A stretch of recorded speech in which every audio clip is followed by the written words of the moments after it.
반갑습니다. 오늘의 말씀지기 이가희 간사입니다. 오늘도 하나님의 말씀을 향해 달려가는 여러분의 발걸음을 진심으로 응원하고 축복합니다.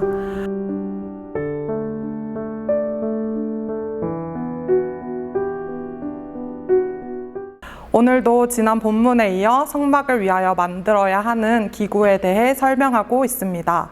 모세가 성막을 위하여 세 번째로 만들어야 하는 기구는 등잔대였습니다. 등잔대를 통해서 오늘의 두 가지 묵상 포인트를 보길 원합니다. 먼저 첫 번째로 하나님은 우리의 빛이십니다. 등잔대의 역할은 해 지는 저녁부터 해 뜨는 아침까지 성소 안에서 빛을 비춰주는 기구입니다. 낮에는 해가 떠 있기에 빛이 필요 없지만 해가 지고 나면 빛이 필요했습니다. 어두움을 밝혀주는 등잔대는 마치 어두운 우리의 마음을 빛으로 날마다 비추시는 하나님과 같은 역할을 합니다. 그래서 그 빛이 임재할 때 어떤 어두움도 공존할 수 없습니다. 그 등잔대의 위치는 성소에서 보면 회막 남쪽에 등잔대가 반대편에 진설병 상이 놓여 있었습니다. 성소는 동쪽이 입구이기에 성소 입구를 통해 회막에 들어가면 왼쪽에는 등잔대가 오른쪽에는 진설병 상이 놓여 있었을 것입니다. 그럼 등잔대는 무엇으로 만들었을까요? 31절을 보면 너는 순금으로 등잔대를 쳐 만들 때 라고 나와 있습니다. 바로 순금 한 덩어리를 제작자가 망치로 내리치는 작업에 의하여 만들어진 유일한 성소의 기구입니다. 그 한 덩이의 순금으로 만든 등잔대는 먼저 가운데 줄기 하나가 중심을 위치합니다. 그리고 줄기를 중심으로 좌우편으로 가지 3개씩 있습니다. 그래서 총 6개의 가지가 나와 있었고 중앙 줄기의 꼭대기에 위치한 7번째 등불까지 7개의 등잔을 가지고 있는 모양이었습니다. 이것은 아론이 만든 금 송아지와 큰 대조를 이룹니다. 금 송아지는 금형에 던져서 만든 것이기 때문입니다. 인간의 생각에 의하여 고안된 것들은 빠르고 쉽게 그 형태를 만들게 되지만 본문에 나오는 이 등잔대는 아무리 귀한 순금일지라도 셀 수 없을 만큼 망치로 쳐서 다듬어 완성되었습니다.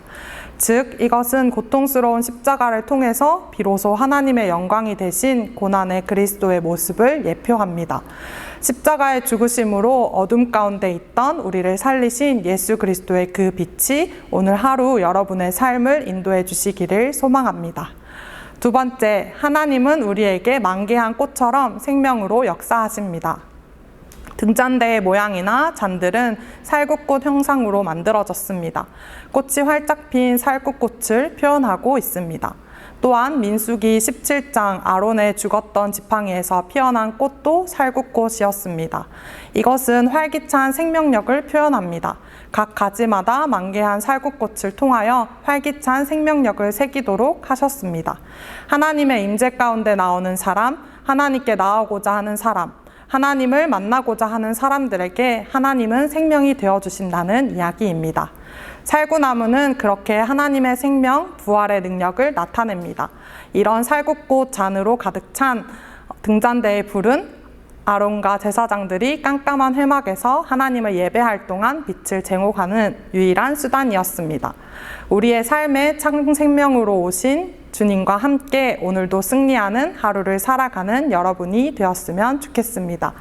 등잔대로 인해 성소에 어둠이 있을 수 없었던 것처럼 우리의 삶 또한 예수 그리스도의 빛이 내 안에 있기에 어둡지 않습니다.